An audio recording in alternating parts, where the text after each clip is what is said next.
For today's video mga boss, nakaadto na ba mo aning lugara? Located lang pala sila dito, along the highway lang po, Mintal, Davao City. So syempre, ang pinuntahan ko dito ang kanilang produkto. Ang kanilang pinakamalupit na burger. So, na-amaze ako kasi sa kanilang mga ginagawa ay pinapakita nila kung paano nila ginagawa ang kanilang burger. So kung tingnan nyo mga boss, grabe oh, napakalaki. So ito na po mga boss, ang order ko. So ayan, so i-review natin. Mga boss, ito yung pinaka nila, regular or ordinary nila na burger. Tingnan natin, close up. Tingnan natin yung laman. So yan oh, cheesy. Napaka wow, juicy masyado. Ayan.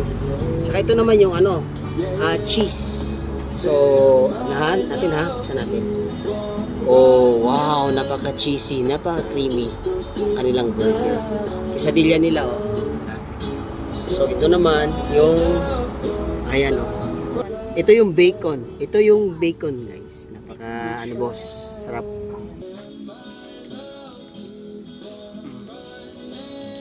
Sarap siya. Juicy, creamy.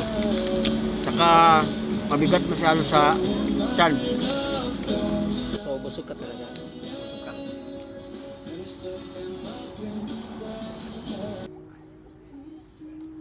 So, dagdag ko lang pala mga boss. Ang ginagamit pala nila dito ay 100% pure Australian beef. So, kung may plano kayo sa inyong barkada at pamilya, so, bisitahin nyo na Burger Alley.